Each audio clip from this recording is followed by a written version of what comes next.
অমাবস্যার রাত, চারিদিকে ঘুটঘুটে অন্ধকার। এক বিন্দু আলোর চিহ্ন দেখা যাচ্ছে না।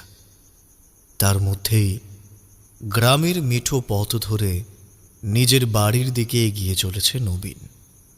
বাড়িতে তার বউ তার পথ চেয়ে বসে আছে। একটা বিশেষ কাজে নবীন আজ সকালেই শহরে গিয়েছিল। বিকেলের মধ্যেই ফিরে আসার কথা থাকলেও ট্রেনটা মাঝপথে একটা স্টেশনে বেশ কিছুক্ষণ দাঁড়িয়ে থাকায় তার বাড়ি ফিরতে এত রাত হয়ে গেল। নবীনের বাড়িটা গ্রামের একেবারে শেষ প্রান্তে। ওদের বাড়ির ঠিক পেছন দিকেই রয়েছে ঘন জঙ্গল। সেখানে কোনো হিংস্র জন্তু জানোয়ার না থাকলেও শিয়াল, সাপখোপ এগুলোর কোনো অভাব নেই বললেই চলে। চারিদিকে ঝিঁঝি পোকার ডাক রাতের সেই নীরবতাকে যেন আরো গভীর করে তুলেছে। দূরে জঙ্গলের ভেতরে একটা শিয়াল ডেকে উঠল। নবীন মনে মনে ভাবল, ইস, বাড়িতে বউটাকে একা রেখে এসেছি। সে বেচারি নিশ্চয়ই এতক্ষণে আমার ফিরতে দেরি দেখে খুবই দুশ্চিন্তায় পড়েছে। এই ভেবে বেশ দ্রুতই পা চালাতে লাগলো নবীন। আরও মিনিট 10 হাঁটার পর বাড়ি এসে পৌঁছল সে। বাড়ির সদর দরজায় টোকা দিয়ে ডাকল, মালতী, মালতী, দরজা খোলো। ঘরের ভেতর থেকে নবীনের বউ সাড়া দিয়ে বলল, দাঁড়াও, আসছি। কয়েক মুহূর্ত পরেই দরজাটা খুলে গেল। নবীনের বউ মালতী একটা হ্যারিকেন হাতে দরজার সামনে দাঁড়িয়ে রয়েছে। নবীনকে দেখেই সে বলল, কি গো, তোমার আসতে এত দেরি হলো যে? তোমার তো চিন্তায় চিন্তায় আমি এবার পাগল হয়ে যাচ্ছিলাম। আর বলো না, ট্রেনটা মাঝখানে একটা স্টেশনে এতক্ষণ দাঁড়িয়েছিল যে ফিরতে এমন রাত হয়ে গেল। নাও, এখন তাড়াতাড়ি ভাত বাড়ো দেখি, বড্ড খিদে পেয়েছে আমার। সারাদিন তেমন কিছুই খাওয়া হয়নি। হ্যাঁ হ্যাঁ, তুমি তাড়াতাড়ি হাত মুখ ধুয়ে নাও গে, আমি ভাতটা বাড়ছি, বুঝলে? এই বলেই মালতী যেই না দরজাটা বন্ধ করতে যাবে, অমনি তার মনে হলো একটু দূরেই একটা ঝোপের মধ্যে সামনে কিছু যেন একটা পড়ে রয়েছে। সেটা হ্যারিকেনের মৃদু আলোয় চকচক করছে। মালতী হাতের হ্যারিকেনের আলোটা তুলে যেই না জিনিসটার উপরে ফেলল, ও দেখল একটা গাঢ় লাল রঙের তরল পদার্থের স্রোত বয়ে যাচ্ছে সেই ঝোপের কাছে। মালতীর বুঝতে কোনো রকম অসুবিধা হলো না। সেই লাল রঙের তরল পদার্থটা আসলে টাটকা লাল রক্ত। আর পাশেই চোখ পড়তে মালতী যা দেখল তাতে ওর শিরদাঁড়া দিয়ে একটা হিম শীতল স্রোত প্রবাহিত হয়ে গেল। ওর সারা শরীর থরথর করে কাঁপতে লাগলো, মাথার ভেতর বনবন করে ঘুরতে লাগলো। মালতী দেখল সেই ঝোপের পাশে পড়ে রয়েছে একটা মানুষের কাটা মাথা। মনে হচ্ছে কেউ যেন মানুষটার শরীর থেকে কোনো ধারালো অস্ত্রের এক কোপে তার মুন্ডুটা আলাদা করে দিয়েছে।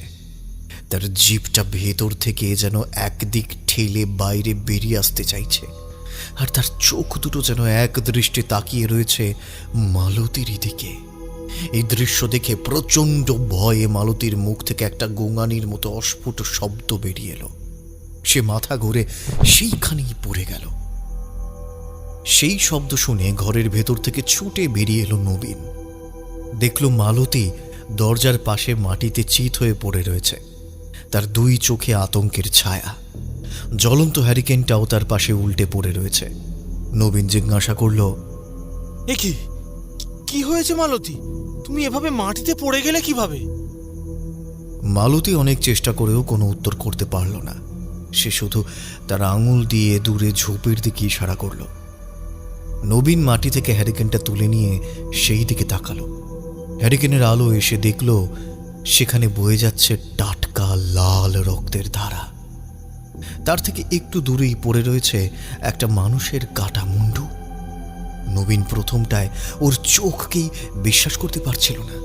সে ভালো করে নিজের দুই চোখ কচলে নিয়ে আবার ঝোপের দিকে তাকিয়ে ভালো করে সেটাকে দেখার চেষ্টা করলো, কিন্তু আশ্চর্য, সেই কাটা মুন্ডুটাকে সে আর দেখতে পেল না। নবীন এদিক ওদিক তাকিয়ে দেখল, কিন্তু না, কোথাও তো সেটা নেই। মুন্ডুটাকে এক ঝলক দেখা মাত্রই সেটা কোথায় যেন অদৃশ্য হয়ে গেছে। তাহলে কি সে ভুল দেখল? না না, এটা তো হতে পারে না। সে যে স্পষ্ট দেখেছে ওখানে একজন পুরুষ মানুষের কাটা মুন্ডু পড়েছিল, কিন্তু এখন সেটা কোথায় গেল? এমন দৃশ্য দেখে নবীন খুব ভয় পেয়ে গেল। সে তাড়াতাড়ি মালতীকে তুলে ধরে দাঁড় করিয়ে তাকে নিয়ে ঘরে ঢুকে দরজাটা বন্ধ করে দিল। আর সাথে সাথে বাইরের চারপাশটা একটা নিশ্ছিদ্র অন্ধকারের অতলে তলিয়ে গেল। পরের দিন সকালে সদর দরজায় জোরে জোরে টোকা পড়ার শব্দে ঘুম ভাঙল নবীনের। ঘুম ভাঙতেই সে অবাক হয়ে গেল। বাইরে সূর্যের আলো জানালা দিয়ে ঘরের ভেতরে এসে পড়েছে। তার মানে এখন বেশ বেলাও হয়েছে। কিন্তু এতক্ষণ সে কি করে ঘুমিয়ে রইল? সে তো প্রতিদিন ভোর হওয়ার আগেই ঘুম থেকে উঠে পড়ে। তাহলে আজ এমনটা ঘটল কিভাবে? কিছুই বুঝে উঠতে পারে না সে। পাশে তাকিয়ে দেখে মালতীও তখন গভীর ঘুমে আচ্ছন্ন। মনে মনে ভাবল, এই সময় আবার কে দরজায় ধাক্কা দিচ্ছে? চোখ কচলাতে কচলাতে নবীন তাড়াতাড়ি উঠে দরজাটা খুলল। দরজার বাইরে যে ব্যক্তিটি দাঁড়িয়ে রয়েছে তাকে নবীন খুব ভালোভাবেই চেনে। গ্রামের বিশু ময়রা। কিন্তু তার চোখে মুখে ভয়ের ছাপ ফুটে উঠেছে। নবীনকে দরজা খুলতে দেখি সে ভয়ার্ত কণ্ঠে বলল, নবীন, নবীন, তুই এখনো নিশ্চিন্ত ঘুমোচ্ছিস? হ্যাঁ, জানিস গ্রামে কি ঘটেছে? বিশু ময়রার কথাটা শুনেই নবীনের মনে পড়ে গেল গতকাল রাতের সেই ভয়ানক দৃশ্যটার কথা। কিন্তু তবুও সে কাউকে সে বিষয়ে কিছু বলল না। একটা বড় হাই তুলে বলল, কই না তো, আমি তো কিছু জানি না। কেন, কি ঘটেছে গ্রামে? তুই তো তাড়াতাড়ি মালতীকে নিয়ে আমার সঙ্গে চ। না না না না, থাক থাক থাক থাক, তোর বউ হয়তো এই দৃশ্য সহ্য করতে পারবে না। তুই এক কাজ কর, তুই বরং একা আমার সঙ্গে চ। কিন্তু কোথায় সেটা তো আগে বলো। আরে এখন অত কথা বলার সময় নেই রে নবীন। তুই তাড়াতাড়ি আমার সঙ্গে চ, সেখানে পৌঁছেই সবটা জানতে পারবি। বিশু ময়রার সঙ্গে যেতে যেতে নবীন দেখল দূরে নদীর পাড়ে ওই বট গাছটার কাছে সারি সারি কালো মাথা। অনেক মানুষ জড়ো হয়ে সামনে ঝুঁকে পড়ে কি যেন একটা দেখছে। বিশু ময়রার সঙ্গে নবীন সেখানে এসে উপস্থিত হলো। দেখল প্রত্যেকের মুখেই একটা আতঙ্কের রেখা যেন ঝিলিক দিয়ে যাচ্ছে। অনেকেই আবার কিছু একটা বিষয় নিয়ে যেন আলোচনা করছে। নবীন তাড়াতাড়ি ভিড় ঠেলে সামনের দিকে এগিয়ে গেল, সেখানে আসলে কি আছে সেটা দেখবার জন্য। নবীন দেখল ঝোপের ভেতরে পড়ে রয়েছে একটা ক্ষত বিক্ষত মানুষের মৃতদেহ। তার সারা গায়ে বড় বড় আঁচড়ের চিহ্ন। দেখে মনে হচ্ছে কেউ যেন তার তীক্ষ্ণ নখ দিয়ে আর দাঁত দিয়ে তাকে আঁচড়ে কামড়ে ছিঁড়ে খেয়েছে। হঠাৎ একটা অজানা আতঙ্কে নবীনের সারা শরীর যেন ঠান্ডা হয়ে গেল।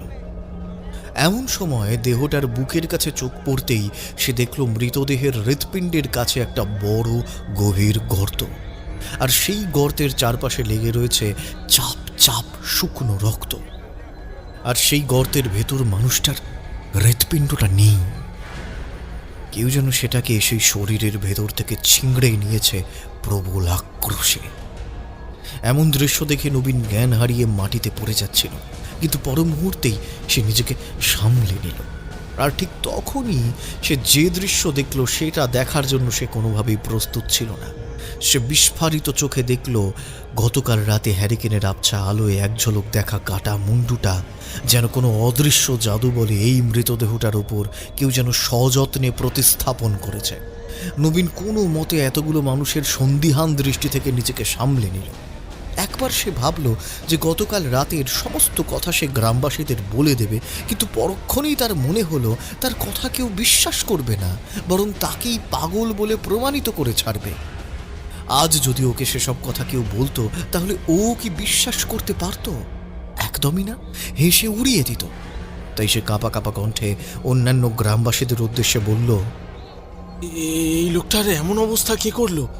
কোনো হিংস্র জন্তু জানোয়ার? হ্যাঁ, কিন্তু এই জঙ্গলে তো এমন কোনো হিংস্র জানোয়ার নেই, তবে কে? ভালো করে মৃতদেহের মুখটা আর একবার দেখতেই নবীনেরও মনে হলো যেন ওর দিকেই তাকিয়ে আছে সেটা। আর সে নবীনকে দেখে একটা হিংস্র পৈশাচিক হাসি হাসছে। সেই বিকৃত মুখ থেকে ঝরে পড়ছে নরকের উন্মত্ত হিংস্রতা। নবীন সেখানে আর এক মুহূর্তও দাঁড়াতে পারল না, পিছন ফিরে দৌড়ে নিজের বাড়ির অভিমুখে যাত্রা করল। তখন সেই আতঙ্কিত ভিড়ের মধ্যে প্রত্যেকেই নবীনের এমন অদ্ভুত ব্যবহার দেখে একে অপরের মুখ চাওয়াচাই করতে লাগলো। বিস্ময়ে হতবাক হয়ে গেল। তারা কেউই বুঝতে পারল না নবীনের এমন অস্বাভাবিক আচরণের প্রকৃত কারণটা কি।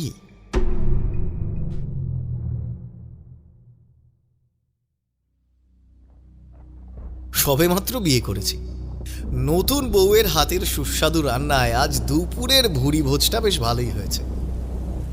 মেজাজটাও আজ বেশ ফুরফুরে। আজ সকাল থেকেই আকাশ মেঘলা, মাঝে মাঝে ঝিরঝির করে দু এক পশলা বৃষ্টিও হয়ে যাচ্ছে। চায়ের কাপে শেষ চুমুকটা দেওয়া মাত্রই দরজায় টোকা পড়ল। মনে মনে ভাবলাম, এই বৃষ্টির মধ্যে আবার কে এসে হাজির হলো রে বাবা। উঠে গিয়ে দরজাটা খুলে দিতেই দেখলাম দরজার বাইরে গাল ভরা হাসি নিয়ে মাথায় ছাতা ধরে দাঁড়িয়ে আছে কিশোরী। আরে এসো এসো এসো এসো কিশোরী, এতক্ষণ ধরে তো তোমার কথাই ভাবছিলাম। তবে এই বৃষ্টির মধ্যে যে তুমি আসবে এটা কিন্তু আমি সত্যিই ভাবিনি। এই ভালোই হলো, আজ বিকেলটা তোমার সঙ্গে গল্প করেই কেটে যাবে, কালকে তো আবার অফিসে দৌড়নো। কিশোরী ভেজা ছাতাটা বন্ধ করে সেটা বারান্দার এক কোণে রেখে ঘরে ঢুকতে ঢুকতে বলল, আরে বিভূতি, গল্প যদি করতেই হয় তবে চলো একেবারে তারানাথের বাড়িতেই যাওয়া যাক। এখন বৃষ্টিটাও থেমেছে, এই সময়ে বেরিয়ে পড়তে পারলেই ভালো হবে। তুমি কি বলো? বাহ, বেশ বলেছ তো। তুমি একটু বসো, আমি এক্ষুনি তৈরি হয়ে আসছি। এই চা খাবে? আরে না না, এখন আর চা খাবো না, একেবারে ওখানে গিয়েই খাবো। যাও যাও, আর দেরি করো না, এখন তাড়াতাড়ি তৈরি হয়ে নাও। মিনিট পাঁচেকের মধ্যেই আমরা বেরিয়ে পড়লাম। বড় রাস্তার মোড় থেকে কিশোরী তারানাথের পছন্দের পাসিং শোয়ের প্যাকেটটা পকেটস্থ করতেই বাসের দেখা পেয়ে গেলাম। দুজনে বাসে উঠে পড়লাম। বাস চলতে শুরু করলো, কিন্তু আমাদের কপাল মন্দ। মিনিট দুয়েকের মধ্যেই আবার মুষলধারায় বৃষ্টি শুরু হলো। যখন বাস থেকে নামলাম তখন বৃষ্টির বেগ আরও দ্বিগুণ হয়ে গেছে। সেই সঙ্গে শুরু হয়েছে ঝড়ের দাপট। দুজনের কাছেই ছাতা থাকলেও সেই দাপটে তা হাতে ধরে থাকা দায়। মোড়ের মাথায় একটা তেলে ভাজার দোকান তখনও ছিল। সেখান থেকে চপ আর বেগুনি কিনে আমরা তারানাথের মটলেনের বাড়িতে এসে উপস্থিত হলাম। দরজায় কড়া নাড়তেই চারি এসে দরজা খুলে দিল। আমাদের দেখেই হাসি হাসি মুখ করে বলল, আরে কাকা বাবুরা, আপনারা এসেছেন? মা, আপনারা তো বেশ ভিজে গেছেন দেখছি। দাঁড়ান, গামছা এনে দিচ্ছি, ভালো করে গা হাত পা মুছে নিন, আর ছাতাগুলো ওই দিকে মেলে রাখুন। আমরা চারির হাতে তেলে ভাজার প্যাকেটটা দিয়ে বারান্দার এক কোণে নিজেদের ছাতাগুলোকে মেলে দিলাম। তারপর চারির দেওয়া গামছায় আমরা গা হাত পা ভালো করে মুছে নিলাম। বাবা এক্ষুনি আপনাদের কথা বলছিলেন, আপনারা যান, বাবা ঘরেই আছেন। অনেকদিন আমাদের এই বাড়িতে আসা হয়নি, তাই আমাদের দেখে তারানাথ যার পণ্যাই খুশি হয়েছেন।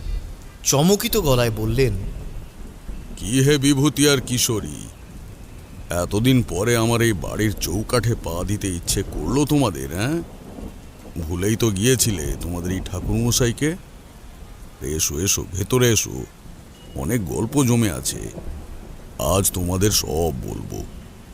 তারানাথের ঘরে প্রবেশ করে আমি আর কিশোরী দুটো কাঠের চেয়ারে পাশাপাশি বসলাম। কিশোরী পকেট থেকে পাসিং শোয়ের প্যাকেটটা বার করে তারানাথের হাতে দিতেই তার ঠোঁটের কোণে একটা মধুর হাসির ঝিলিক ফুটে উঠল।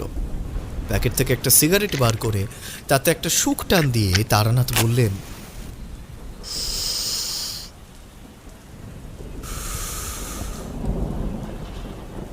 বিভূতি, কিশোরী, তোমাদের এখানে আসার উদ্দেশ্য তো আমি জানি। তাজ কি ধরনের গল্প শুনবে তোমরা? ঠাকুরমশাই, আজ আপনি আপনার পছন্দেরই একটা গল্প শোনান। আমাকে থামিয়ে দিয়ে কিশোরী বলে উঠল, না না ঠাকুরমশাই, অমন গল্প তো আমরা আপনার মুখে অনেকই শুনেছি। আজ আমরা একটা অন্যরকম কোনো গল্প শুনব। এই যেমন ধরুন, আপনার সঙ্গে ঘটে যাওয়া খুব ভয়ঙ্কর কিছু, মানে আমি বলতে চাইছি আপনি এমন কোনো ধরনের অপশক্তির মুখোমুখি হয়েছেন এবং তাকে পরাজিতও করেছেন, তবে সে কাজ করতে আপনার বেশ বেগ পেতে হয়েছে। শোনান না এরকম কিছু একটা। তারানাথ কয়েক মুহূর্ত জানালার বাইরের দিকে তাকিয়ে রইলেন। বাইরে তখনও অঝোর ধারায় বৃষ্টি পড়ছে। এরই মধ্যে চারি এসে চা আর ঘরে বানানো আচারের তেল দিয়ে মুড়ি মাখা দিয়ে গেল। তারানাথ গরম চায়ের কাপে একটা চুমুক দিয়ে বললেন, বেশ, তোমরা যেমন চাইছো তেমনই আমার একটা অভিজ্ঞতার কথা আজ তোমাদের শোনাচ্ছি। আমরাও মন দিয়ে তারানাথের গল্প শুনতে লাগলাম। তারানাথ একটা দীর্ঘশ্বাস ফেলে বলতে শুরু করলেন, আজ যে গল্পটা তোমাদের শোনাবো সেটা বেশ কিছু বছর আগের কথা। তখন আমার বয়সও বেশ কম। সেই দিন দুপুরবেলায় আমি আমার ঘরে বসে একটা প্রাচীন তন্ত্র সাধনার পুঁথিতে মনোনিবেশ করেছি। এমন সময় দরজার বাইরে থেকে একজনের গলা শুনতে পেলাম। তারানাথ তান্ত্রিক বাড়িতে আছেন? আমি উঠে গিয়ে দরজা খুলে দিতেই দেখি একজন মাঝবয়সী ভদ্রলোক দরজার বাইরে দাঁড়িয়ে রয়েছেন। তার পরনে সাদা কাজ করা পাঞ্জাবি আর ধুতি। তাকে দেখে বেশ সম্ভ্রান্ত পরিবারের সদস্য বলেই মনে হলো। তিনি এগিয়ে এসে হাত জোড় করে বললেন, নমস্কার, আপনি কি তারানাথ তান্ত্রিক? আগে হ্যাঁ, আমি সেই ব্যক্তি। ভদ্রলোক সঙ্গে সঙ্গে আমার পায়ের উপর এসে হুমড়ি খেয়ে পড়লেন। বললেন, ঠাকুর মশাই, আমাদের বাঁচান, না হলে যে আমরা সবাই একে একে মারা যাব। আমি ভদ্রলোকের দুই কাঁধ ধরে তাকে তুলে দাঁড় করিয়ে দিয়ে বললাম, আরে আরে করছেন কি, চলুন ভেতরে চলুন। সেইখানে গিয়ে শান্তভাবে বসে আমাকে সব কথা বিস্তারিতভাবে বলবেন। এই বলে আমি তাকে ঘরের ভেতরে নিয়ে এলাম। কুঁজো থেকে এক গ্লাস ঠান্ডা জল গড়িয়ে তার দিকে এগিয়ে দিয়ে বললাম, নিন, আগে জলটা খেয়ে নিন, তারপরে ধীরে সুস্থে আমাকে প্রথম থেকে বিষয়টা খুলে বলুন। আমার হাত থেকে জলের গ্লাসটা নিয়ে এক নিঃশ্বাসে সবটুকু জল খেয়ে নিয়ে গ্লাসটা আমার হাতে দিয়ে ভদ্রলোক বললেন, ঠাকুর মশাই, আমি নিত্যানন্দ চ্যাটার্জি, কালিকাপুর গ্রামের জমিদারের নায়েব। বড় বিপদে পড়ে আমি আপনার কাছে ছুটে এসেছি ঠাকুর মশাই। জমিদার বাবু নিজেই আসতেন, কিন্তু ওনার হঠাৎ একটা বিশেষ কাজ পড়ে যাওয়ায় আমাকেই আসতে হলো। উনি বলেছেন আপনি ছাড়া আমাদের এই বিপদের হাত থেকে নাকি আর কেউ রক্ষা করতে পারবেন না। আহা নিত্যানন্দবাবু, আগে আপনাদের বিপদের কথাটা তো শুনি, তারপরে আমি আপনাকে বলছি যে আমি আপনাদের সেই বিপদের হাত থেকে উদ্ধার করতে পারবো কি না। ভদ্রলোক হাঁপাতে হাঁপাতে বললেন, ঠাকুরমশাই, আমাদের গ্রাম কালিকাপুরে কিছুদিন ধরেই একটা অদ্ভুত এবং ভয়ঙ্কর ঘটনা ঘটছে। প্রত্যেক অমাবস্যায় আমাদের গ্রামের একজন করে পুরুষ মানুষ অদ্ভুতভাবে মারা যাচ্ছেন। তাদের মৃতদেহগুলো সকালবেলায় গ্রামের বিভিন্ন জায়গায় পড়ে থাকতে দেখা যাচ্ছে। যারা তাদের সেই মৃতদেহগুলো দেখেছে তারা প্রত্যেকেই ভয়ে কাঠ হয়ে গেছে, কারণ মৃতদেহগুলো খুবই বিকৃত অবস্থায় পাওয়া যায়। মনে হয় তাদের সারা গায়ে কেউ যেন তার তীক্ষ্ণ দাঁত আর নখ দিয়ে আঁচড়ে কামড়ে খেয়েছে। আর যেটা সব থেকে মারাত্মক ঠাকুরমশাই, সেটা হলো সেই মৃতদেহগুলোর কারোরই হৃৎপিণ্ড থাকে না। হৃৎপিণ্ডের জায়গায় থাকে একটা গভীর ক্ষত। মনে হয় তার হৃৎপিণ্ডটা কেউ যেন শরীর থেকে প্রচণ্ড আক্রোশে ছিঁড়ে বের করে নিয়েছে। এই এখন আমরা গ্রামের সবাই, বিশেষত পুরুষেরা, সর্বদা খুবই আতঙ্কে থাকি। জানি না পরের দিন কার পালা হতে চলেছে। আমি এতক্ষণ নিত্যানন্দ বাবুর কথাগুলো খুব মনোযোগ সহকারে শুনছিলাম। সব শুনে আমি বললাম, দেখুন নিত্যানন্দবাবু, আমি আপনার মুখ থেকে তো সবটাই শুনলাম, কিন্তু কিন্তু এটাও তো হতে পারে যে কোনো হিংস্র জন্তু এই কাজ করছে। তবে সেই ক্ষেত্রে তো আমার কিছু করার থাকে না। না না না না না ঠাকুর মশাই, এ কোনো হিংস্র জন্তুর কাজ নয়। প্রথম দিন যখন গ্রামে একটা ঘটনা ঘটেছিল তখন আমরা সবাই ভেবেছিলাম এটা কোনো হিংস্র বন্য জন্তুর কাজ। আমরা রাতে গ্রামে পাহারার বন্দোবস্তও করেছিলাম, কিন্তু তেমন কোনো বন্য জন্তুর দেখা পাওয়া যায়নি। বন দপ্তরেও খবর দেয়া হয়েছিল, কিন্তু তাতেও কোনো ফল হয়নি। গ্রামে একের পর এক মৃত্যু ঘটে চলেছে ঠাকুর মশাই। তাই তো জমিদার বাবু আজ আমাকে আপনার কাছে পাঠালেন। এবার আপনি আমাদের একমাত্র ভরসা ঠাকুর মশাই। বেশ, তবে আমাকে এই ঘটনাটা আরো ভালোভাবে বুঝতে গেলে আপনাদের গ্রামে গিয়ে থাকতে হবে। তবেই আমি আপনাদের এই বিপদ থেকে উদ্ধার করার একটা পথ খুঁজে বের করতে পারবো। আমার কথায় নিত্যানন্দ বাবু বেশ খুশি হয়েই বললেন, নিশ্চয়ই ঠাকুর মশাই, আপনি জমিদার বাড়িতেই থাকবেন। সেখানে আপনার সেবা যত্নের কোনো ত্রুটি হবে না, এটুকু আমি আপনাকে কথা দিতে পারি। হ্যাঁ, বেশ, তাই হবে। আপনি বরং একটা কাজ করুন, আপনি আপনাদের জমিদার বাড়ির ঠিকানাটা এখানে ভালো করে লিখে রেখে যান। আমি আগামীকাল সেখানে গিয়ে উপস্থিত হব। নিত্যানন্দ বাবু যেন একটু লজ্জিত হয়েই বললেন, না না ঠাকুর মশাই, এ আপনি কি বলছেন? তা কি কখনো হয়? আমি কাল সকালে নিজে এসে আপনাকে জমিদার বাড়িতে নিয়ে যাব। তাহলে আজ আমি আসি। এই বলে তিনি আমাকে নমস্কার জানিয়ে বাড়ি ফিরে গেলেন। পরদিন সকালে আমার বাড়ির সামনে একটি ঘোড়ার গাড়ি এসে উপস্থিত হল। নায়েব নিত্যানন্দ চ্যাটার্জি আমাকে নিতে এলেন। আমিও সময় মতো তৈরি হয়েই ছিলাম। তার সঙ্গে ঘোড়ার গাড়িতে চেপে বসলাম।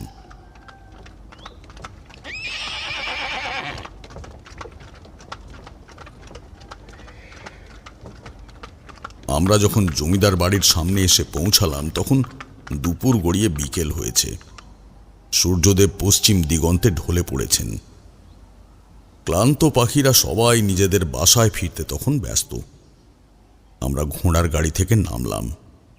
একটা প্রকাণ্ড অট্টালিকা, দেখে মনে হয় যেন কোনো জমিদার বাড়ি নয়, এ কোনো রাজপ্রাসাদ। জমিদারের প্রহরীরা আমাকে দেখে প্রণাম জানালো। নিত্যানন্দ বাবু একজন প্রহরীকে ডেকে বললেন জমিদার বাবুকে খবর দিতে। প্রহরী জমিদার বাড়ির ভেতরে চলে গেল। এই পর্যন্ত বলে তারানাথ কিশোরীর দিকে তাকিয়ে বললেন, আর এক কাপ চা হলে মন্দ হতো না। কি কিশোরী, ঠিক বললাম তো? তাহা যা বলেছেন ঠাকুরমশাই। বসো, আমি আসছি। এই বলে তারানাথ উঠে ভেতরে চলে গেলেন। মিনিট খানেকের মধ্যেই আবার ফিরে এলেন। বললেন, ভেতরে চায়ের জন্য বলে এলাম, একটু পরেই চা এসে যাবে। আমি তাড়াতাড়ি বললাম, ওই যে ঠাকুরমশাই, কালিকাপুর গ্রামের জমিদার বাড়ির কথা। তারানাথ বললেন, হ্যাঁ, তা কি যেন বলছিলাম আমি তোমাদেরকে। হ্যাঁ হ্যাঁ, মনে পড়েছে। তা তোমরা হয়তো একটা বিষয় জানো যে যদি কোনো স্থানে কোনো অপশক্তির অস্তিত্ব থাকে তাহলে তা কিন্তু আমি সেই স্থানে উপস্থিত হলে বুঝতে পারি। আর এইবারেও কিন্তু তার অন্যথা হলো না। গ্রামের মাটিতে পা রাখার সঙ্গে সঙ্গে আমার সারা শরীরে একটা বিদ্যুতের তরঙ্গ খেলে গেল। একদল কালো কাক মাথার ওপর দিয়ে কর্কশভাবে ডাকতে ডাকতে উড়ে চলে গেল। আমার বুঝতে এতটুকু অসুবিধে হলো না যে এই গ্রামেও তেমনই কোনো অপশক্তির ছায়া পড়েছে। যদিও এই বিষয়টা আমি কাউকে বললাম না। নায়েব মশাইয়ের সাথে আমি জমিদার বাড়ির ভেতরে প্রবেশ করলাম। জমিদার বাড়ির ভেতরে মোজাইক করা মেঝে, শ্বেতপাথরের কারুকার্য করা নানা ধরনের সব শিল্পকলা। ঘরের সাদা দেওয়াল জুড়ে ঝোলানো রয়েছে এই জমিদার বাড়ির পূর্বপুরুষদের ছবি, যেগুলো প্রত্যেকটি সুনিপুণ দক্ষতায় আঁকা হয়েছে। দেখে মনে হয় যেন সেগুলো কোনো উচ্চমানের শিল্পীর তুলির টানে জীবন্ত হয়ে উঠেছে। ছাদের সঙ্গে লাগানো রয়েছে মোটা শাল কাঠের বাতান। জমিদার বাড়ির ভৃত্যরা নিজেদের কাজে ব্যস্ত রয়েছে। মাথার উপরে ঝোলানো রয়েছে বিশাল আকার একটা সুদৃশ্য ঝাড়বাতি। আমি দাঁড়িয়ে দাঁড়িয়ে এই সব কিছুই দেখছিলাম। তখনই বাড়ির ভেতর থেকে বেরিয়ে এলেন একজন স্বাস্থ্যবান মধ্যবয়সী পুরুষ মানুষ।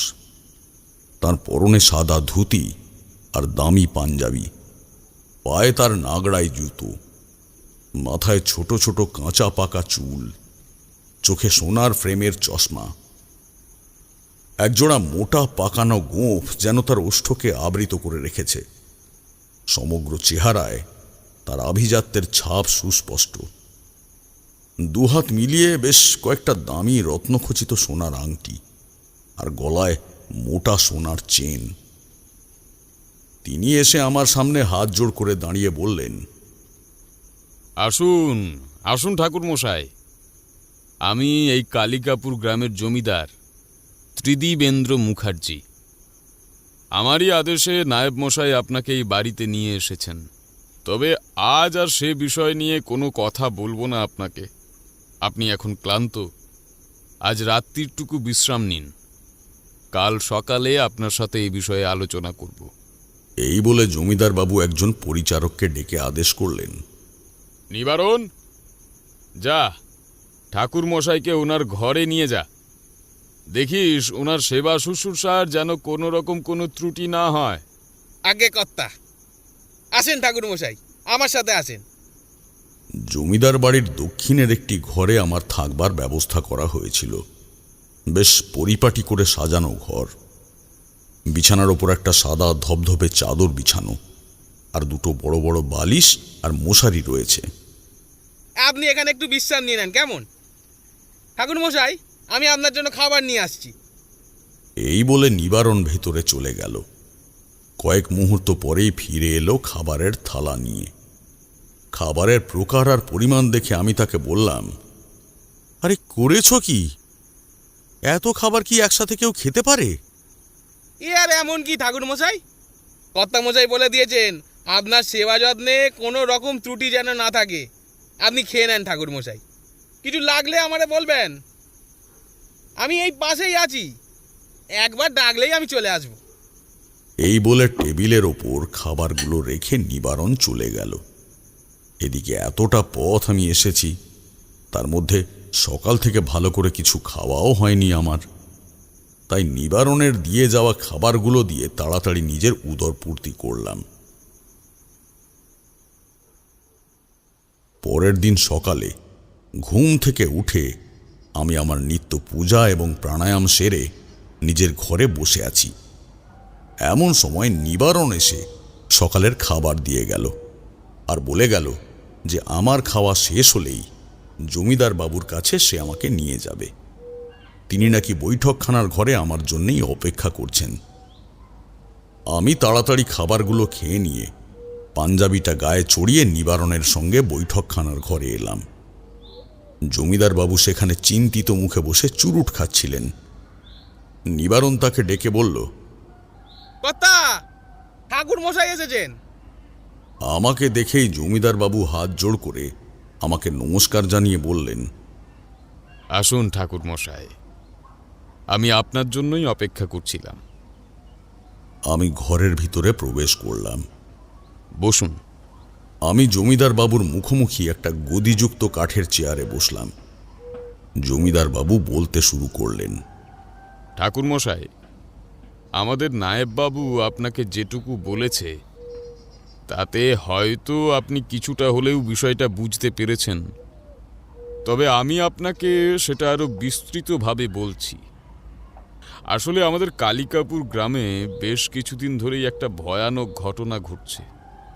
প্রত্যেক অমাবস্যার রাতে এই গ্রামের পুরুষ মানুষরা হঠাৎ করে হারিয়ে যাচ্ছে, আর পরের দিন সকালে তাদেরই হৃৎপিণ্ডহীন ছিন্ন ভিন্ন মৃতদেহ পাওয়া যাচ্ছে গ্রামেরই ভেতরের কোনো এক জায়গা থেকে। আমি জমিদার বাবুকে থামিয়ে দিয়ে জিজ্ঞাসা করলাম, আচ্ছা জমিদার বাবু, ঘটনাটা ঠিক কতদিন ধরে ঘটছে? এই ধরুন মাস 6 ধরে। আচ্ছা, বেশ। তবে ঠাকুর মশাই, আপনাকে আরও একটা কথা বলি। গ্রামের অনেকেই বলছে যে এই হত্যাকাণ্ডগুলোর সঙ্গে নাকি মালিনীর কোনো একটা যোগসূত্র রয়েছে। আমি অবাক হয়ে জিজ্ঞেস করলাম, মালিনী? আচ্ছা, এই মালিনী কে জমিদার বাবু? মালিনী একটি যুবতী মেয়ে। এই গ্রামের পশ্চিম দিকে তার ঘর। বর্তমানে সে একাই থাকে, কারণ তার বাবা মা কেউই আর বেঁচে নেই। ছোটবেলায় তার মা মারা গিয়েছিল, তারপর থেকে সে তার বাবার সাথেই এখানে থাকত। কিন্তু বছর দুয়েক আগে মেয়েটির বাবাও মারা যায়। তখন থেকে সে বাড়িতে একাই থাকে। মেয়েটি খুবই সুন্দরী, সেই কারণে গ্রামের অনেক পুরুষই তার প্রতি বিশেষ দৃষ্টি দিয়েছে। ঠাকুরমশাই, মেয়েটির কিন্তু ছোটবেলা থেকে ধর্মকর্মের প্রতি খুব মতি। অনেক ছোট থেকেই সে গ্রামের কালী মন্দিরে তার মায়ের সঙ্গে যেত। তারপর যখন সে একটু বড় হয় তখন থেকে সে একাই মন্দিরে যেত।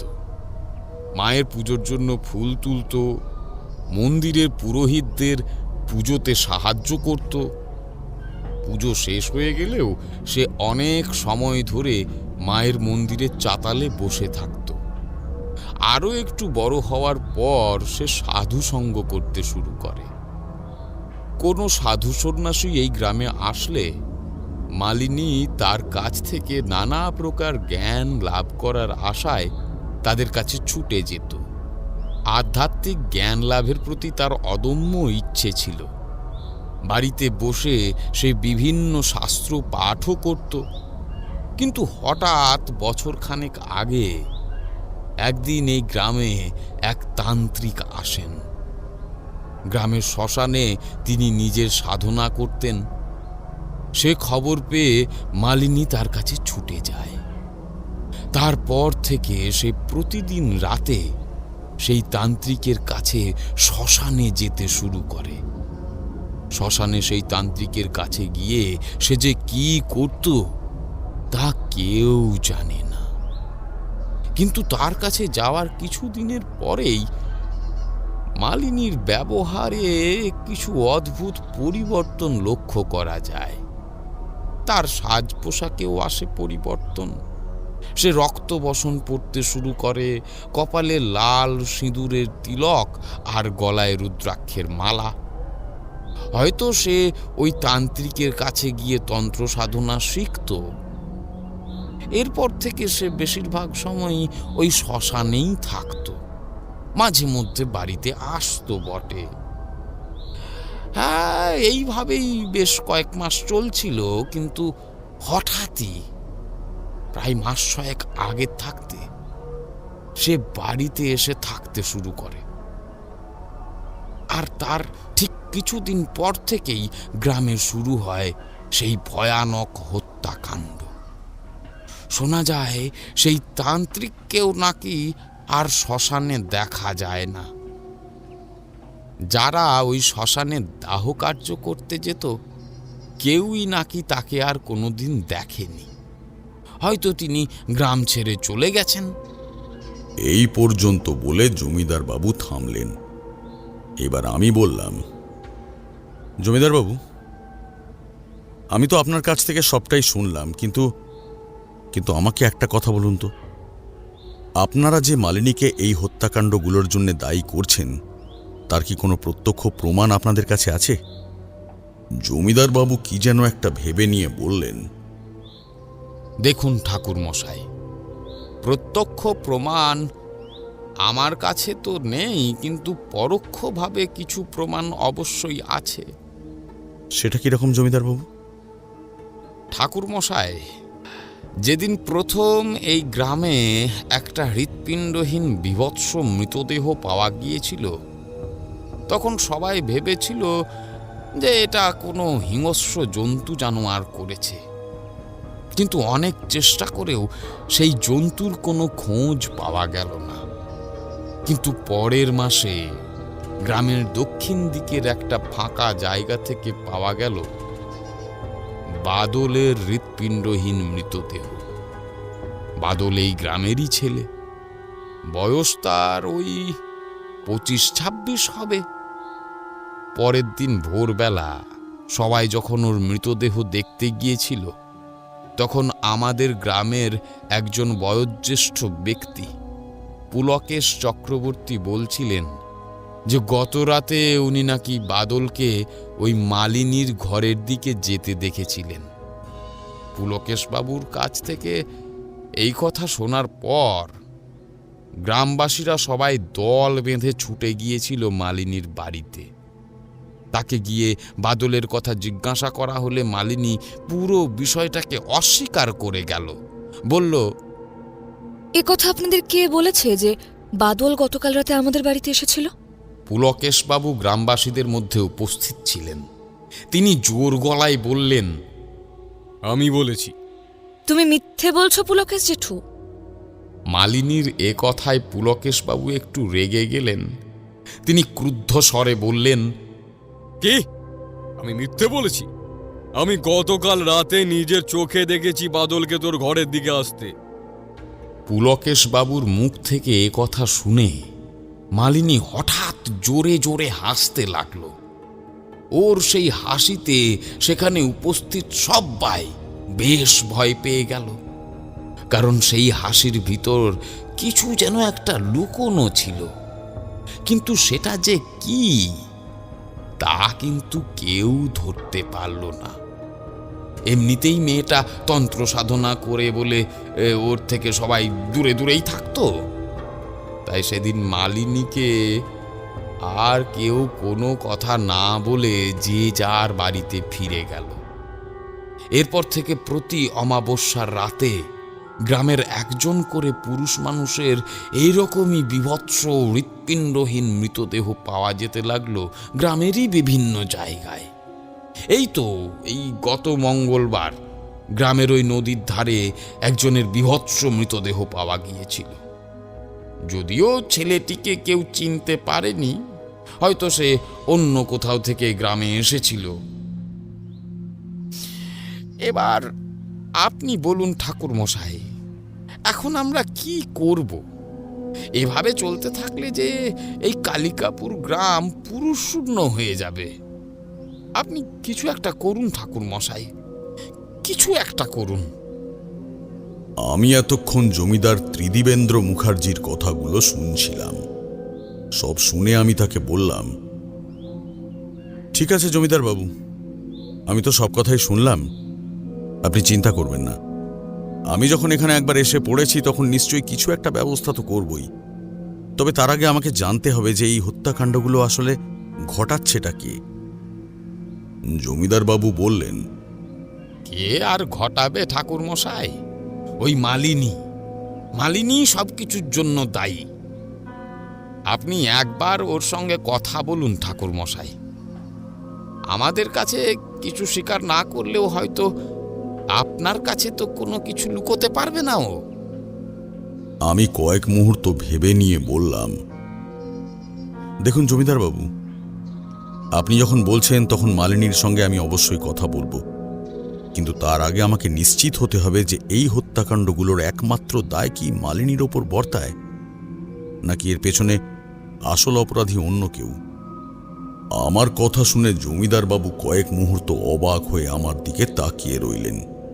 তারপর বললেন, তাহলে ঠাকুর মশাই এখন আমাদের করণীয় কি?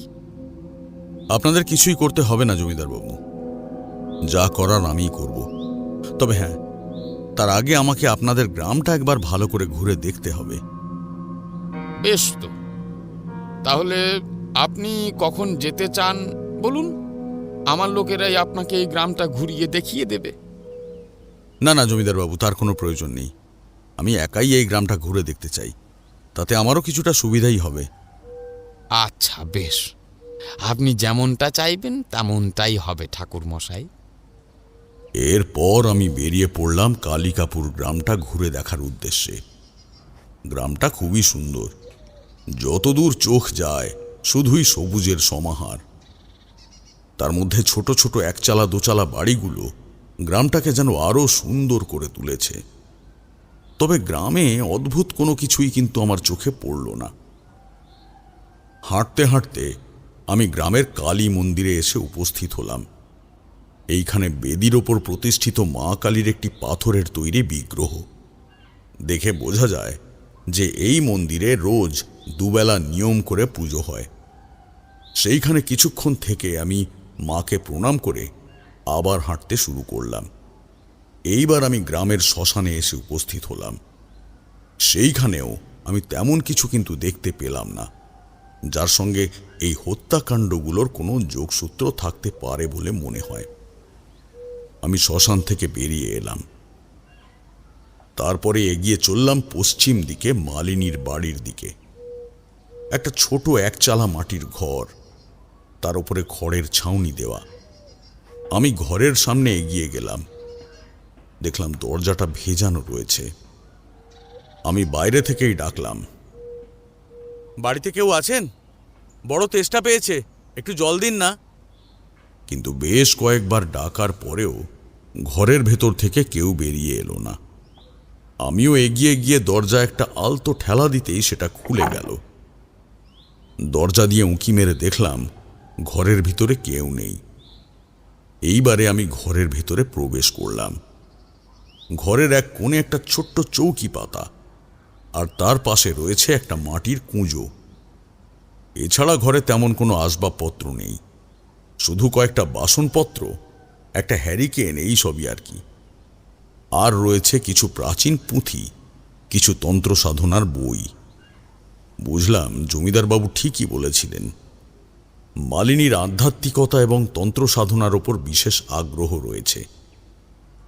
কিন্তু তাই বলে এই নৃশংস হত্যাকাণ্ডগুলোর পেছনে যে ওর কোনো হাত থাকতে পারে, সেইটা কিন্তু আমার মনে হলো না। আমি মালিনীর ঘর থেকে বেরিয়ে এলাম, তারপর আবার ফিরে চললাম জমিদার বাড়ির দিকে। কিছু দূর যাওয়ার পরেই দেখলাম একটি যুবতী মেয়ে আমার দিকেই এগিয়ে আসছে। বয়স তার এই 20 কি 22 হবে। মেয়েটি অপূর্ব সুন্দরী, গায়ের রং যেন দুধে আলতা।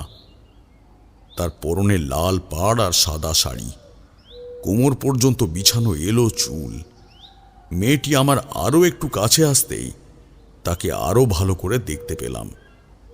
তার সমগ্র মুখমণ্ডলে একটা লাবণ্য ফুটে উঠেছে। আমাকে দেখেই সে আমার পায়ে হাত দিয়ে প্রণাম করল। আমি দুহাত তুলে তাকে আশীর্বাদ করলাম। মেয়েটি বিনয়ের সুরে জিজ্ঞেস করল, আপনি কে ঠাকুর মশাই? কোথা থেকে এসেছেন? আগে তো কখনো আপনাকে এই গ্রামে দেখিনি। মেয়েটিকে দেখতে যতটা সুন্দর, তার গলার স্বর ঠিক ততটাই যেন মধুর। বললাম, মা, আমি অনেক দূর থেকে এসেছি। আমার নাম তারানাথ চক্রবর্তী। আমার কথা শুনেই মেয়েটির মুখের চেহারা যেন একেবারেই মুহূর্তের মধ্যে বদলে গেল। চোখ দুটো রক্তবর্ণ ধারণ করল। সেই চোখ দিয়ে আমার প্রতি দৃষ্টি নিক্ষেপ করে ক্রুদ্ধ স্বরে সে বলল, আপনি এখানে কেন এসেছেন? আমি কিন্তু আগের মতোই শান্তভাবে উত্তর দিলাম, মাগো, আমি তো সন্ন্যাসী মানুষ, পথে পথে ঘুরে বেড়াই। তেমনই ঘুরতে ঘুরতে তোমাদের এই কালিকাপুর গ্রামে চলে এসেছি। এই কথা শুনে মেয়েটি আমাকে পা থেকে মাথা পর্যন্ত একবার ভালো করে নিরীক্ষণ করে নিয়ে বলল, ও আচ্ছা, তা আপনি এখানে উঠেছেন কোথায়? এখনো কোনো ব্যবস্থা হয়নি মা। আর তাছাড়া আমি তো সাধু সন্ন্যাসী মানুষ, পথে ঘাটে গাছতলায় শ্মশানে এখানে থেকেই আমার অভ্যাস। গৃহস্থের আদর যত্ন আমার সইবে না। মেয়েটি আরও একবার আমাকে ভালো করে দেখে নিয়ে মুখে একটা ছোট্ট হুঁ বলে চলে গেল। বিষয়টা আমার বড় অদ্ভুত লাগলো। মেয়েটির এমন আকস্মিক পরিবর্তনের কোনো কারণ কিন্তু আমি খুঁজে পাচ্ছিলাম না। আমি জমিদার বাড়িতে ফিরে এলাম। বাড়ি ফিরতেই জমিদারবাবু আমাকে জিজ্ঞেস করলেন, ঠাকুর মশাই, আপনি মালিনীর বাড়িতে গিয়েছিলেন? হ্যাঁ জমিদারবাবু, আমি গিয়েছিলাম। কিন্তু সেই কথা আপনি জানলেন কিভাবে? আসলে আপনাকে মালিনীর ঘরে ঢুকতে আমারই একজন লোক দেখে ফেলেছিল, সেই এসে আমাকে খবরটা দেয়। ও আচ্ছা। উত্তেজিত হয়ে জমিদারবাবু বললেন, তা মালিনীর সঙ্গে কোনো কথা হলো আপনার ঠাকুর মশাই? না জমিদারবাবু, আসলে মালিনী তো তখন বাড়িতেই ছিল না। আসলে ঠাকুর মশাই, দিনের বেলায় ও তেমন বাড়িতে থাকে না, কোথায় যে যায় তা কেউ জানে না। তবে রাত্রিবেলায় ও কিন্তু বাড়িতেই থাকে। আপনি যদি একবার রাতের দিকে ওর বাড়িতে যান, তাহলে আপনি অবশ্যই ওর দেখা পাবেন ঠাকুর মশাই। বেশ, তবে আজ রাতেই আমি মালিনীর বাড়িতে আবার যাব। তবে একটা কথা কিন্তু বলি জমিদার বাবু, ওর ঘরে গিয়ে কিন্তু আমার এমন অদ্ভুত কিছু চোখে পড়েনি যাতে মনে হয় যে এই হত্যাকাণ্ডগুলোর জন্য মালিনীই দায়ী। দেখুন ঠাকুর মশাই, আমি তো সঠিকভাবে কিছুই বলতে পারবো না। আসলে গ্রামবাসীদের মুখে যা শুনেছি আমি আপনাকে শুধুমাত্র সেটাই বলেছি, এর বেশি কিচ্ছু নয়। ঠিক আছে জমিদার বাবু, আমি বিষয়টা দেখছি, আপনি দুশ্চিন্তা করবেন না। সেই দিন রাতে একটু তাড়াতাড়ি আহার আদি সম্পন্ন করে আমি আবার বেরিয়ে পড়লাম মালিনীর বাড়ির উদ্দেশ্যে। বাড়ির কাছাকাছি পৌঁছেই দেখলাম ঘরের জানলা দিয়ে প্রদীপের আলোর ছটা দেখা যাচ্ছে। বুঝলাম মালিনী এখন ঘরেই আছে। বাড়ির সামনে গিয়ে আমি জানলা দিয়ে উঁকি মেরে ঘরের ভিতরটা দেখার চেষ্টা করলাম, আর তাতেই দেখলাম সেই অদ্ভুত দৃশ্যটা। ঘরের ভেতরে মেঝেতে পঞ্চমুণ্ডির আসন পেতে বসে রয়েছে একজন নারী। তার পরনে রক্ত বসন, তার সামনে রয়েছে একটা যজ্ঞ বেদী, আর আশেপাশে ছড়িয়ে রয়েছে কয়েকটা মানুষের করটি, পশুর হাড়গোড় আর একটা প্রাচীন পুঁথি ইত্যাদি। মেয়েটি আমার দিকে পেছন ফিরে বসে থাকায় তার মুখ আমি দেখতে পেলাম না। সে যজ্ঞে কিছু একটা আহুতি দিচ্ছে আর বিড়বিড় করে মন্ত্র পড়ছে। বাইরে দাঁড়িয়ে আমি জানলা দিয়ে সেই সব দৃশ্যই দেখতে লাগলাম। হঠাৎ সেই নারী বলে উঠল, আর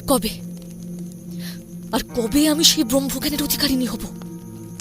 বলো আমায়, বলো। এত সাধনা করলাম আমি, তবু কেন সেই পরম জ্ঞান লাভ করতে পারলাম না? তবে কি আমার সাধনায় কোনো ত্রুটি হলো? বলে দাও আমায়, আর কি করতে হবে আমার সেই জ্ঞান লাভের জন্য? সেই পরম জ্ঞান লাভের আশায় আমার মন যে বড় উতলা হয়ে উঠেছে। কবে আমার এই সাধনা সম্পূর্ণ হবে? বলো আমায়। মেয়েটির মুখে এইসব কথা শুনে আমি খুব অবাক হয়ে গেলাম। তবে আরো একটা বিষয় আমার একটু খটকা লাগছিল। মেয়েটির গলা শুনে আমার মনে হলো এই কণ্ঠ যেন প্রথমবার নয়, এর আগেও আমি কোথাও শুনেছি, কিন্তু কোথায়? অনেক ভেবেও সেটা কিছুতেই মনে করতে পারলাম না। কিন্তু আমার স্মরণ শক্তির ওপর আমার যথেষ্ট আত্মবিশ্বাস ছিল, সে আমার সাথে এইভাবে বিশ্বাসঘাতকতা করবে না। না, এ কি করে সম্ভব? আমি চোখ বন্ধ করে বহু চেষ্টা করলাম এই কণ্ঠস্বরের অধিকারিণীকে মনে করার। বেশ কিছুক্ষণ চেষ্টার পর আমার তাকে মনে পড়ল। আমি তো বিস্ময়ে হতবাক হয়ে গেলাম। তবে কি? আমার চিন্তায় ছেদ পড়ল একটা নারী কণ্ঠের ডাকে। কি ব্যাপার ঠাকুর মশাই, এখানে দাঁড়িয়ে দাঁড়িয়ে কি করছেন? আমি চমকে পিছন ফিরে তাকালাম। দেখলাম আমার সামনে একটা মাটির প্রদীপ হাতে দাঁড়িয়ে রয়েছে সকালে মালিনীর বাড়ি থেকে ফেরার সময় গ্রামের পথে দেখা হয়ে যাওয়া সেই যুবতী মেয়েটি। তাকে দেখে আমার খুব অবাক লাগলো। মেয়েটির পরনে এখন সেই লাল পাড় সাদা শাড়ি, কোমর পর্যন্ত বিছানো এলো চুল, আর মুখে সেই স্নিগ্ধতা, গলার স্বর তেমনই সুমধুর। তাহলে একটু আগে আমি যাকে দেখলাম সে তবে কে ছিল? কারণ সেই কণ্ঠস্বর যে এই মেয়েটিরই ছিল। আমি আরো একবার জানলা দিয়ে ভেতরে তাকালাম, কিন্তু আশ্চর্যের ব্যাপার, ভিতরে তখন কেউ নেই। এমনকি সেই যজ্ঞবেদী, সেই পঞ্চমুণ্ডির আসন, চারিদিকে ছড়িয়ে থাকা যজ্ঞের উপকরণ, করটি, হাড়গোড়, কোথাও কিচ্ছু নেই। কোথায় গেল সেগুলো? এত তাড়াতাড়ি সেগুলো ঘর থেকে উধাও হয়ে গেল কিভাবে? এটা কিভাবে সম্ভব হলো? আমার বুকের ভেতরটা কেন জানি না ভয়ে টিপ টিপ করতে লাগলো। আমাকে চুপ করে দাঁড়িয়ে থাকতে দেখে মেয়েটি আবার জিজ্ঞেস করলো, কি হলো? কি ভাবছেন এত? আমি কাঁপা কাঁপা গলায় বললাম, না, কিছু না। এইবার মেয়েটি অদ্ভুতভাবে হাসতে লাগলো। বলল, আমি জানি আপনি কি ভাবছেন। তুমি জানো? হ্যাঁ, জানি তো। আমি সব জানি। আপনি ভাবছেন যে ঘরের মধ্যে একটু আগে আপনি যা যা দেখেছেন সেগুলো এখন কোথায় গেল? এত তাড়াতাড়ি সেগুলো অদৃশ্য হয়ে গেল কিভাবে? কি ঠিক বললাম তো? মেয়েটির এই কথার আমি কোনো উত্তর দিতে পারলাম না, শুধু বললাম, তুমি কি? আমাকে প্রশ্নটা শেষ করতে না দিয়েই মেয়েটি আবার সেই অদ্ভুত হাসিটা হেসে উঠল। হ্যাঁ গো হ্যাঁ, আমি সেই মালিনী যাকে তোমরা এই গ্রামের পুরুষদের হত্যাকাণ্ডের জন্য দায়ী বলে মনে করো। দেখো মালিনী, কে কি মনে করে তা তো আমি বলতে পারবো না, তবে আমার কিন্তু বিশ্বাস হয় না যে এই হত্যাকাণ্ডগুলোর পিছনে তুমি রয়েছো। আচ্ছা তাই নাকি? তাহলে আপনার কি মনে হয় ঠাকুর মশাই, কে মারছে এই গ্রামের পুরুষদের? সেটা তো এই মুহূর্তে বলা আমার পক্ষে সম্ভব নয় মালিনী, তবে হ্যাঁ, আমি তা অবশ্যই জানতে পারবো, আর তারপর আমি এই হত্যাকাণ্ডের বিহিত করব। কিন্তু ঠাকুর মশাই, আমি যে অনেক কিছু জানি। মানে কি জানো তুমি মালিনী? সব জানি আমি, সব। এই হত্যাকাণ্ডগুলো কে ঘটাচ্ছে তা একমাত্র আমি জানি, আর কেউ না। তুমি জানো? তাহলে তুমি এই কথা সবাইকে বলছো না কেন? বলছি না কারণ আমার কথা কেউ বিশ্বাস করবে না ঠাকুর মশাই। আমি শুধু এমন একজনের জন্য অপেক্ষা করছি যাকে আমি সব কথা বলতে পারবো। তবে আপনাকে দেখে মনে হচ্ছে আপনি সেই ব্যক্তি। তাহলে আর দেরি করছো কেন মালিনী? বলো বলো, সবটা আমাকে বলো। বলবো ঠাকুর মশাই, সব বলবো, তবে এখানে নয়। আসুন আমার সাথে আমার ঘরে আসুন, সেখানে গিয়েই আমি আপনাকে সব কথা বলবো। বেশ, চলো। আমি মালিনীর সাথে ওর ঘরে গেলাম। বসুন ঠাকুর মশাই। আমি বিছানার ওপর বসলাম, বললাম, এবারে বলো মালিনী। মালিনী এসে আমার ঠিক মুখোমুখি বসলো, বলল, আপনি জানতে চান এই হত্যাকাণ্ডগুলো আসলে কে ঘটাচ্ছে? হ্যাঁ মালিনী, আমি অবশ্যই জানতে চাই, আর সেটা জানতেই আমি তোমাদের গ্রামে এসেছি। মালিনী আবার আগের মতোই হাসতে লাগলো, তারপর একটা অদ্ভুত স্বরে বলল, কেন ঠাকুর মশাই, আমার চোখ দেখে কি কিছুই বুঝতে পারছেন না? এই কথা বলা মাত্রই আমার দৃষ্টি গিয়ে পড়ল মালিনীর চোখের দিকে। দেখলাম ওর চোখের দৃষ্টি বড় অদ্ভুত। আমি সঙ্গে সঙ্গে আমার দৃষ্টি অন্যদিকে সরিয়ে নিতে চাইলাম, কিন্তু পারলাম না। আমার মনে হলো সেই দৃষ্টি যেন আমাকে মালিনীর দিকে গভীরভাবে আকর্ষণ করছে। আমি যেন একটু একটু করে ওর বশে চলে যাচ্ছি। কি করব আমি এখন? কিভাবে বাঁচবো ওর এই আকর্ষণ থেকে? আমি মনে মনে আমার আরাধ্যা মধুসুন্দরী দেবীকে স্মরণ করতে লাগলাম। হঠাৎ আমার গুরুদেবের শেখানো একটা মন্ত্র আমার মনে পড়ে গেল। আমি মনে মনে সেই মন্ত্রটা উচ্চারণ করতে লাগলাম। কিছু সময় পর আমি বুঝতে পারলাম মালিনীর আকর্ষণের প্রভাব যেন একটু একটু করে আমার উপর থেকে সরে যাচ্ছে। হঠাৎ মালিনী একটা বিকট চিৎকার করে উঠল, না না না, এ হতে পারে না, এ কিছুতেই হতে পারে না। আমার শক্তি কিছুতেই এইভাবে ব্যর্থ হতে পারে না, পারে না ব্যর্থ হতে। ততক্ষণে আমি সম্পূর্ণরূপে মালিনীর আকর্ষণের প্রভাব মুক্ত, তবে শরীরটা বড় দুর্বল হয়ে পড়েছিল আমার। মালিনীর শক্তির সঙ্গে লড়াই করার কোনো ক্ষমতা তখন আমার শরীরে নেই। তাই আমি সেই মুহূর্তেই মালিনীর বাড়ি থেকে বেরিয়ে আসি। মালিনী তখনও ভেতরে বসে রাগে ফুঁসছে। কোনো রকমে টলতে টলতে আমি জমিদার বাড়িতে এসে পৌঁছাই। জমিদার বাবু জেগেই ছিলেন।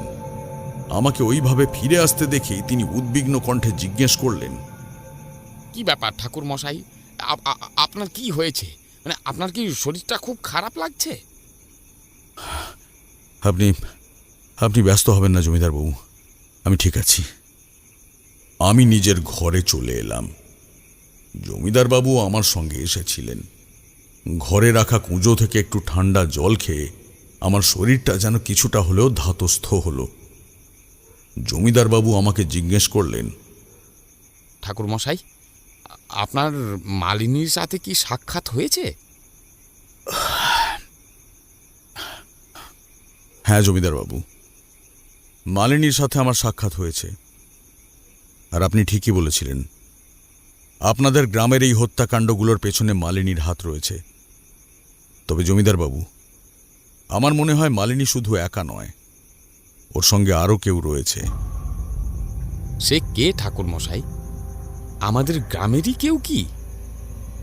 তা তো আমি বলতে পারবো না জমিদার বাবু, তবে সে কথা আমাকে জানতেই হবে। আপনি চিন্তা করবেন না, অমাবস্যা আসতে এখনো অনেকটা দিন দেরি আছে, তার মধ্যে আমি অবশ্যই কিছু করব। ঠিক আছে ঠাকুরমশাই, আমরা গ্রামের সবাই আপনার উপরেই ভরসা করে রয়েছি। জানি আপনি ঠিক আমাদের এই বিপদের হাত থেকে রক্ষা করবেন। আমি আমার সাধ্যাতীত চেষ্টা করব জমিদার বাবু। অনেক রাত হলো, এখন আপনি ঘরে যান। কাল সকালে এই বিষয়টা নিয়ে আবার আলোচনা করা যাবে। ঠিক আছে ঠাকুরমশাই। এই বলে জমিদার বাবু আমাকে প্রণাম করে ঘর থেকে চলে গেলেন। আমিও শুয়ে পড়লাম। তবে সেই রাতে কিছুতেই আমার ঘুম এলো না। শুধু শুয়ে শুয়ে ভাবতে লাগলাম, কিছুক্ষণ আগে আমার সাথে ঘটে যাওয়া সেই অদ্ভুত এবং ভয়ানক ঘটনাটার কথা। আজ যদি মধুসুন্দরী দেবী আমাকে রক্ষা না করতেন, তাহলে হয়তো আমি মালিনীর বাড়ি থেকে আজ আর প্রাণ নিয়ে ফিরে আসতে পারতাম না। আজ রাতটাই হতো আমার জীবনের শেষ রাত। পরের দিন সকালে আমি আবার বেরিয়ে পড়লাম। এইবার আমার গন্তব্যস্থল গ্রামের কালী মন্দির। সেইখানে গিয়ে আমি মাকে প্রণাম করে মন্দিরের চাতালে বসে রইলাম। মনে মনে মাকে বললাম, মাগো মাগো মাগো, তুমি আমাকে বলে দাও মা, আমি কিভাবে মালিনীর শক্তির সঙ্গে লড়াই করব। তুমি আমাকে পথ দেখাও মা, আমাকে পথ দেখাও, আমাকে পথ দেখাও মা। হঠাৎ হঠাৎ পাশ থেকে শুনতে পেলাম একটা গুরুগম্ভীর কণ্ঠস্বর। আমি জানি মালিনীর শক্তিকে কিভাবে প্রতিহত করতে হবে। চমকে তাকিয়ে দেখি আমার ঠিক পাশেই এসে বসেছেন একজন বৃদ্ধ তান্ত্রিক। পরনে রক্ত বসন, গলায় রুদ্রাক্ষের মালা, কপালে লাল তিলক, মাথায় জটা, আর তার হাতে রয়েছে একটা ত্রিশূল। আমি তার দিকে তাকাতেই তিনি মৃদু হাসলেন, বললেন, চিন্তা করো না বৎস, যে উদ্দেশ্যে তুমি এখানে এসেছ তোমার সেই উদ্দেশ্য অবশ্যই পূরণ হবে। তবে এটা মনে রেখো, তোমার একার দ্বারা সে কাজ করা কিন্তু সম্ভব হবে না। তোমার একার শক্তি মালিনীর শক্তির কাছে বারবার পরাস্ত হবে। তাই তোমাকে সেই কাজে সাহায্য করবার জন্যই আমি এখানে এসেছি। ধরে নাও তোমার মা কালী আমাকে তোমার কাছে পাঠিয়েছেন তোমাকে সাহায্য করবার জন্য। আমি উঠে গিয়ে তার সামনে দুহাত জোড় করে দাঁড়িয়ে বললাম, বাবা বাবা, আপনি জানেন মালিনীর শক্তিকে কিভাবে প্রতিহত করতে হবে? তাহলে আমাকে বলে দিন বাবা। এই গ্রামের পুরুষেরা খুবই বিপদের মধ্যে রয়েছেন বাবা। আরে বসো বসো, অত অধৈর্য হয়ে পড়ছো কেন?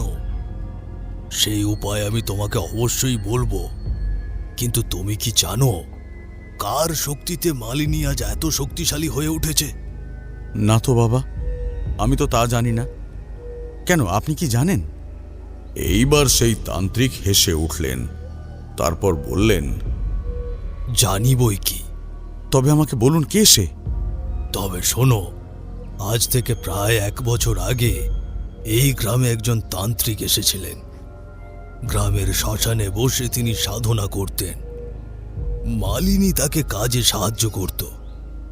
সেই তান্ত্রিকের কাছ থেকেই মালিনী এই শক্তি অর্জন করেছে।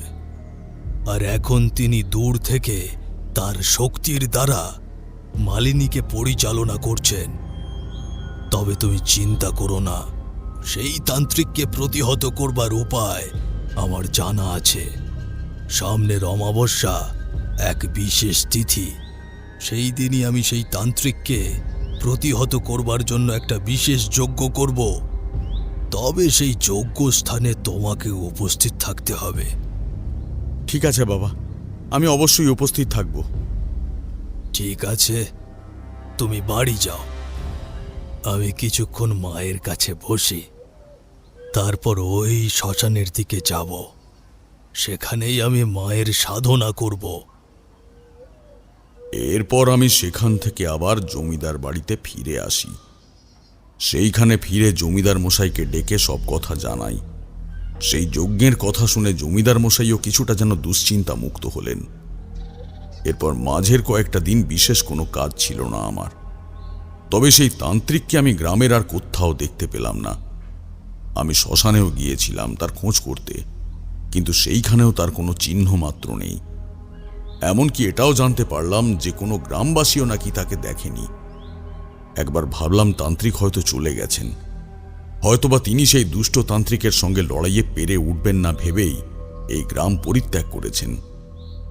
এই কথা জেনে জমিদার মশাইও খুব চিন্তাগ্রস্ত হয়ে পড়লেন।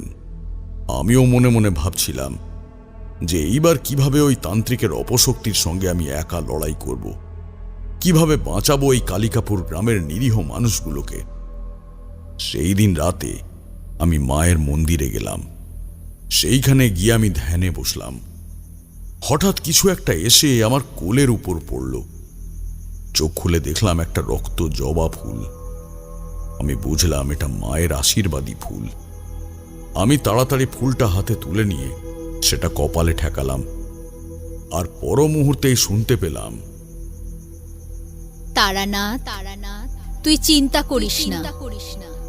এ লড়াই যত কঠিনই হোক, তুই অবশ্যই জয়ী হবি। তুই যে আমার সন্তান তারানাথ, তোকে পরাজিত করে এমন সাধ্য কার?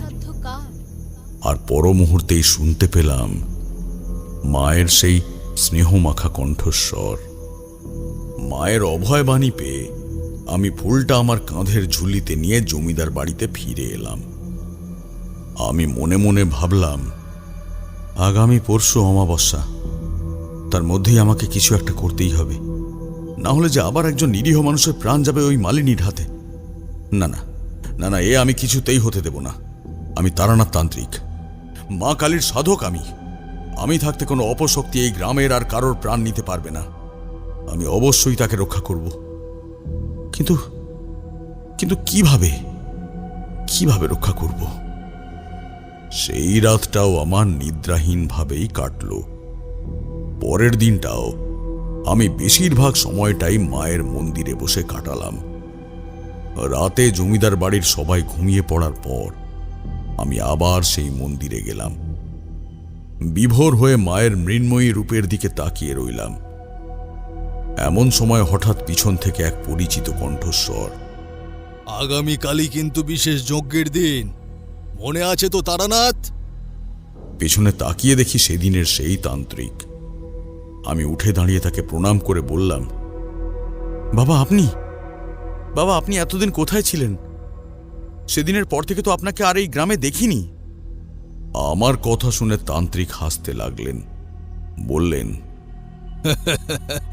আমি এখানেই ছিলাম, দেখার মতো করে দেখলে আমায় ঠিকই দেখতে পেতে। যাক, ছাড়ো সেসব কথা। শোনো, আগামীকাল রাত ঠিক 12টার সময় স্নান সেরে শুদ্ধ বসনে শ্মশানে গিয়ে উপস্থিত হবে। আমিও সেখানেই থাকব। কাল রাতেই আমরা সেই দুষ্ট তান্ত্রিকের অপশক্তিকে প্রতিহত করব। আমি খুশি মনে বললাম, ঠিক আছে বাবা, আপনি যেমনটা বলবেন আমি ঠিক তেমনটাই করব। পরের দিন রাত্রিবেলা যথা সময়ে আমি শ্মশানে গিয়ে উপস্থিত হলাম। দেখলাম সেই তান্ত্রিক যজ্ঞবেদী প্রস্তুত করে বসে রয়েছেন। তার পাশে সাজানো রয়েছে যজ্ঞের বিভিন্ন উপকরণ। আমাকে দেখেই হাসি মুখে বললেন, এসো তারানাথ, এসো, আমি তো তোমার জন্যই অপেক্ষা করছি। বসো এখানে।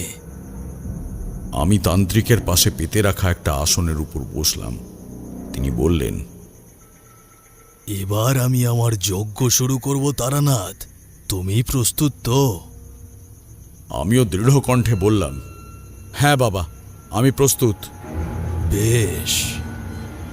এই বলে তিনি যজ্ঞবেদীতে আগুন জ্বালালেন। তারপরে মন্ত্র উচ্চারণ করে যজ্ঞে আহুতি দিতে লাগলেন। কিন্তু কয়েক মুহূর্ত পরেই আমার মনে হলো এই মন্ত্র তো কোনো শুভ শক্তির সাধকরা উচ্চারণ করেন না, এ তো প্রেত জাগরণের মন্ত্র। আমি তখনই চিৎকার করে বললাম, এ কি বাবা, এ আপনি কোন মন্ত্র পাঠ করছেন? এই মন্ত্র দিয়ে তো প্রেত জাগরণ করা হয়। কিন্তু আমার কথায় সেই তান্ত্রিক কর্ণপাত করলেন না, বরং তিনি তার মন্ত্র উচ্চারণের তীব্রতা আরো বাড়িয়ে দিলেন।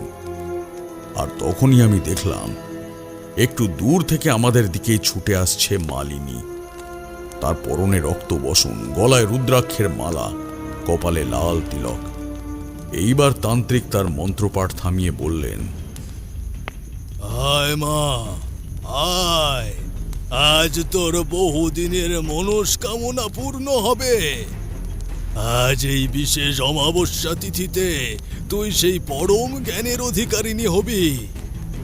শুধু আর একজনকে তোকে বলি দিতে হবে। তারপর দুহাত তুলে বললেন, জেগে ওঠ, জেগে ওঠ, তুই শেষ করে দে ওই তারানাথকে। আমি দেখলাম সেই যজ্ঞকুণ্ডের আগুনের ভেতর থেকে বেরিয়ে আসছে একটা ভয়ঙ্কর পিশাচ। সেই যজ্ঞকুণ্ড থেকে বেরিয়ে এসে আমার দিকে এগিয়ে আসতে লাগলো। আমি দু চোখ বন্ধ করে মা কালীকে স্মরণ করলাম। তারপর আমার ধুতির খুঁট থেকে সেই দিন মন্দিরে মায়ের দেওয়া আশীর্বাদী রক্ত জবা ফুলটা বের করে ছুঁড়ে দিলাম সেই পিশাচটাকে লক্ষ্য করে। সঙ্গে সঙ্গে পিশাচটা ভয়ঙ্কর আর্তনাদ করে উঠল। তার সেই আর্তনাদে যেন আকাশ বাতাস কেঁপে উঠল। আমি দেখলাম আমার চোখের সামনে সে ধীরে ধীরে কালো ধোঁয়ায় পরিণত হয়ে বাতাসে মিলিয়ে গেল। এইবার সেই তান্ত্রিক প্রচণ্ড চিৎকার করে উঠলেন, না না, এ কিছুতেই হতে পারে না, কিছুতেই না, কিছুতেই হতে পারে না। আমার শক্তি কিছুতেই পরাজিত হতে পারে না। মালিনী এবারে ডুকরে কেঁদে উঠল, বলল, তাহলে কি আমার মনস্কামনা কোনোদিনও পূর্ণ হবে না বাবা? কোনোদিনও কি আমি সেই পরম জ্ঞানের অধিকারিণী হতে পারবো না? আমার আমার এতদিনের এত সাধনা কি বিফলে গেল বাবা? তান্ত্রিক বললেন, না মা, তোর মনস্কামনা পূর্ণ হবেই। এই বলে তিনি তার পাশে একটা মাটির সরায় রাখা এক মুঠো ছাই নিয়ে মন্ত্র পড়ে আমার দিকে ছুঁড়ে দিলেন। কিন্তু সেই ছাই আমাকে স্পর্শ করতে পারল না, কারণ আমি এখানে আসার পূর্বেই গাত্রবন্ধন করে এসেছিলাম। এইবার সেই তান্ত্রিক প্রচণ্ড ভয় পেয়ে গেলেন। তিনি আসন ছেড়ে উঠে দাঁড়ালেন, তারপর দ্রুত পায়ে আমার দিকে এগিয়ে আসতে লাগলেন। আমিও মাটি থেকে এক মুঠো ধুলো তুলে নিয়ে একটা মন্ত্র পড়ে ছুঁড়ে দিলাম সেই তান্ত্রিকের দিকে। তান্ত্রিক একটা বিভৎস আর্তনাদ করে উঠল। আমি অবাক হয়ে দেখলাম তান্ত্রিকের শরীরটাও কালো ধোঁয়ায় পরিণত হয়ে বাতাসে মিলিয়ে যেতে লাগলো। আমি বুঝতে পারলাম যে এই তান্ত্রিক আসলে কোনো রক্ত মাংসে গড়া মানুষ ছিল না, ছিল একটা প্রেতাত্মা। হঠাৎ ধপ করে একটা শব্দ হওয়ায় পাশে তাকিয়ে দেখলাম মালিনী অজ্ঞান হয়ে মাটিতে পড়ে রয়েছে। আমি তাড়াতাড়ি গিয়ে আমার রুদ্রাক্ষের মালাটা কপালে স্পর্শ করিয়ে জোরে জোরে একটা মন্ত্র উচ্চারণ করলাম। কয়েক মুহূর্ত পর মালিনী ধীরে ধীরে চোখ খুলল। তারপর আমি তাকে সঙ্গে নিয়ে শ্মশান থেকে বেরিয়ে এলাম। তারপর মালিনীকে তার বাড়িতে পৌঁছে দিয়ে আমিও জমিদার বাড়িতে ফিরে এলাম। পরের দিন সকালে মালিনীর বাড়িতে গিয়ে তাকে সব কথা খুলে বলেছিলাম। মালিনীও আমার সব কথা বুঝতে পেরেছিল। তাকে এটাও বলে এসেছিলাম যে পরম জ্ঞানের অধিকারিণী হতে গেলে কোনো মানুষকে বলি দিতে হয় না, শুধু সাধনা করতে হয়। তারপর সেই দিন বিকেলেই আমি আবার নিজের বাড়িতে ফিরে এসেছিলাম। এই পর্যন্ত বলে তারানাথ তান্ত্রিক থামলেন। আমরাও এতক্ষণ মন্ত্রমুগ্ধের মতো তার গল্প শুনছিলাম। সত্যি আজকের গল্পটা যেন অন্য দিনের থেকে একেবারেই আলাদা। হঠাৎ কিশোরী প্রশ্ন করল, আচ্ছা ঠাকুরমশাই, সবই তো বুঝলাম, কিন্তু গ্রামের মানুষগুলোকে ওরকম নৃশংসভাবে হত্যা করলো কে? মালিনী? তারানাথ বললেন, এই সামান্য বিষয়টা বুঝতে পারলে না হে কিশোরী? আরে বাবা, সেই ভয়ঙ্কর পিশাচটা গ্রামের মানুষদের ওইভাবে হত্যা করত, আর তাদেরকে ওই পিশাচের কাছে নিজের শক্তি দিয়ে টেনে নিয়ে আসতো মালিনী। হত্যা করার পর মৃতদেহের শরীর থেকে তার হৃৎপিণ্ডটা বের করে সেটা যজ্ঞে আহুতি দিত মালিনী, আর পুরো বিষয়টাই পরিচালনা করত দুষ্টু তান্ত্রিকের প্রেতাত্মা। কি এবারে বুঝলে তো? হ্যাঁ ঠাকুরমশাই, এবার পুরো বিষয়টা বুঝতে পারলাম। বেশ বেশ। এরপর জানলা দিয়ে বাইরে তাকিয়ে তারানাথ বললেন, দেখো বৃষ্টিটা এখন অনেকটাই কমেছে। আমার মনে হয় এই ফাঁকে তোমরাও বেরিয়ে পড়ো, না হলে এরপরে জোরে বৃষ্টি নামলে কিন্তু তোমাদের বাড়ি ফিরতে খুব সমস্যা হবে। আমরাও তারানাথকে প্রণাম করে তার কাছ থেকে বিদায় নিলাম।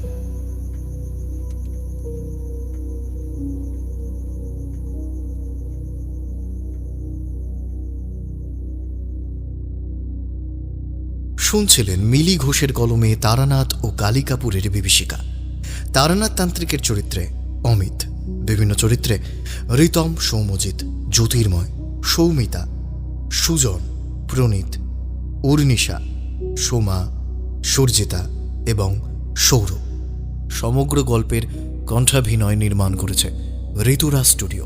সমগ্র গল্পের কণ্ঠ সম্পাদনা, ধ্বনি সম্পাদনা এবং আবহ সম্পাদনা করেছে 62 APS স্টুডিও।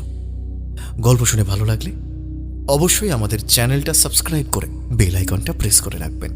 আর গল্প শুনে আপনার কেমন লাগলো, আপনার মূল্যবান মতামত আমাদের কমেন্ট বক্সে জানাতে ভুলবেন না। আর প্রতি সপ্তাহে আপনাদের জন্য রোমাঞ্চকর তারানাথ তান্ত্রিকের গল্প আমরা অবশ্যই নিয়ে আসব। আর আপনারাও অবশ্যই অনু অডিও ফিল্মসের সাথে জুড়ে থাকবেন।